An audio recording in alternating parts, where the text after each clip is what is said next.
बिस्मिल्लाहिर्रहमानिर्रहीम। अस्सलाम वालेकुम dear students, welcome to my YouTube channel. उम्मीद करते हैं आप सब खैरियत से होंगे। अल्लाह ताला आप सब के लिए आसानियाँ पैदा करे। आज हम MGT 211 की मिड टर्म की सीरीज़ का लेक्चर नंबर 20 स्टार्ट करेंगे। तो आज का हमारा टॉपिक है टू फैक्टर थ्योरी और हाइजन थ्योरी। तो उससे पहले हमने पढ़ा था कि फेडरिक जो उसने मोटिवेशन थ्योरी पेश की थी, उसने कहा था कि जॉब सेटिस्फेक्शन जो है वो डिपेंड्स टू फैक्टर पे करती है। उसमें एक हाइजन है और दूसरी मोटिवेशन है। हाइजन का मतलब होता है हिफ्ज़ान सेहत, कि आपने एक ऐसा इन्वायरमेंट पैदा करना है, इन्वायरमेंट देना है वर्कर को, माहौल पैदा करना है जो उनकी सेहत के लिए फ़ायदा मंद हो और वो बीमारियों से बचे रहें। और मोटिवेशन ये होता है कि उनके अंदर वो हौसला अफ़ज़ा, उनको हौसला देना है, उनके अंदर जज्बा पैदा करना है कि ताकि वो वर्क अच्छे अंदाज में कर सकें। अब उसमें पहला फैक्टर है कि factor required to keep employees in the organisation are called hygiene factor. Hygiene factor के अंदर वो आ जाते हैं कि तमाम ऑर्गेनाइजेशन के तमाम एम्प्लॉयज़ जो हैं उनकी वो ज़रूरत होती है, उनको वो माहौल दिया जाए, वो उनको इन्वायरमेंट प्रोवाइड कर दिया जाए। और मोटिवेशन कहते हैं कि जो उनकी प्रोडक्टिविटी जो है वो हाई हो जाती है, उसके अंदर इंक्रीज़ हो जाती है, वर्कर जो है वो काम अच्छे अंदाज में करते हैं। तो इसमें ये कहते हैं कि जो हाइजीन फैक्टर है fall with the biological needs, उसके अंदर बायोलॉजिकल जो नीड्स हैं उसकी फुलफ़िल होना, सेफ्टी नीड्स और दूसरी जो सोशल नीड्स हैं उसको पूरी करना ज़रूरी होती है। और मोटिवेटर ये होते हैं कि उसकी जो सोशल नीड्स, सेल्फ स्टीम वगैरह है, वो सेक्सुअल एक्चुअलाइजेशन जो मास्लोस ने थ्योरी पेश की थी, ये तमाम फैक्टर अगर प्रेजेंट होंगे, ऑर्गेनाइजेशन उसका ख्याल रखेगी, तो उसका ये बेनिफिट ये उनके लिए ये होगा कि उनकी जो प्रोडक्शन है वो ज़्यादा हो जाएगी और वर्कर अच्छे अंदाज में काम करेंगे। तो इसमें सबसे पहले है expectancy theory. The theory of motivation holding that people are motivated to work towards reward that they want.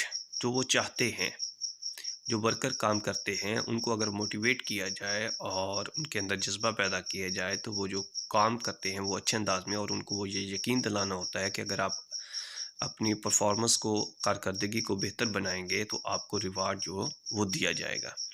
तो उसके वो रिस्पॉन्सिबल भी होते हैं। तो उसमें ये देखा जाता है कि people in the organisation are motivated with, किससे होते हैं, एक्सपेक्टेशन अबाउट रिवार्ड। तो उनको ये यकीन दिलाया जाए कि जो आपको कारकर्दगी है उसकी बुनियाद पे आपको रिवार्ड दिए जाएंगे। और assurance to getting reward by doing a particular task, जो भी उनको टास्क दिया जाएगा, जो भी उनको प्रोजेक्ट दिया जाएगा, उसके बदले में उनको रिवार्ड दिया जाएगा। इक्विटी थ्योरी क्या है? Theory of motivation holding that people evaluate their treatment by the employer relative to the treatment of the other। इसमें ये होता है कि तमाम जो ऑर्गेनाइजेशन के वर्कर होते हैं, एम्प्लॉयज़ होते हैं, उनके साथ जो ट्रीट किया जाता है वो एक जैसा होता है, ये इंडिविजुअल के लिए नहीं होता। तो इसमें उनको ये एनालाइज कराना होता है कि अगर आप इनपुट अच्छे अंदाज में देंगे तो आपको आउटपुट भी, जो रिटर्न जो है, जो रिवार्ड्स हैं, वो भी ज़्यादा मिलेंगे।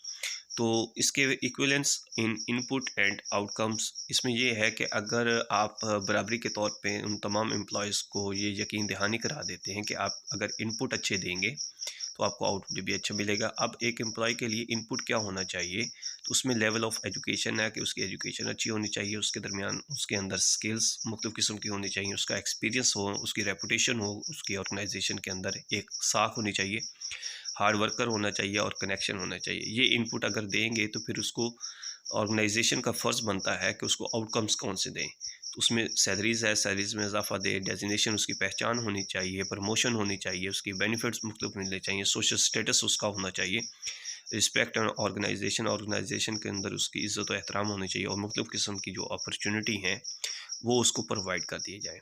तो उसमें आखिर पे लिखता है कि individual will also compare his input outcomes with other individuals input outcome. तो उनको आखिर पे ये यकीन ज़रूर दिलाना है कि अगर आपकी इनपुट जैसी होगी वैसा ही आपको आउटकम मिलेगा।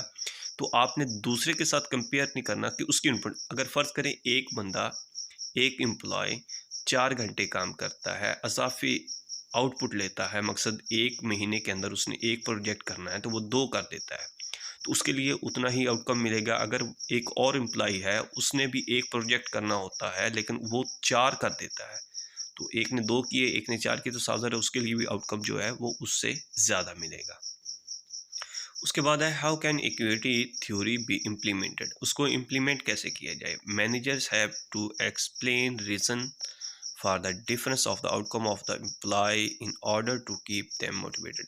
तो उसमें यो वही पहली बात आ गई कि जिस तरीके वो काम करेंगे, इनपुट देंगे हमें या आउटपुट के दरमियान उनका फ़र्क होगा, तो उसी अंदाज के अंदर वो रिवॉर्ड्स क्या भाई फ़र्क उनके दरमियान आ जाएगा, किसी को ज़्यादा मिलेगा और किसी को कम मिलेगा। Peoples compare their reward with the market age level, और उनके दरमियान ये होनी चाहिए कि जो उनको बेनिफिट दिए जा रहे हैं, जो रिवार्ड दिए जाएँ, उसकी मार्केट में वैल्यूज़ क्या है, तो वो कैसे अपने आप को दूसरे एम्प्लॉयज़ से फ़र्क महसूस करेंगे कि वो किस अंदाज के अंदर अपने आप को लेके जा रहे हैं, किस फील्ड के अंदर लेके जा रहे हैं। तो ये था आज का लेक्चर। उम्मीद करते हैं आपको समझ आ गई होगी। अगर कोई भी कन्फ्यूजन हो तो आप कमेंट बॉक्स में पूछ सकते हैं। तो मेरे चैनल को ज़रूर सब्सक्राइब कीजिएगा, लाइक कीजिएगा और वीडियो को शेयर कीजिएगा ताकि आपके दोस्तों को भी उसका फ़ायदा हो। मिलेंगे नेक्स्ट वीडियो के साथ, तब तक अपना ख्याल रखिएगा। अल्लाह हाफिज़।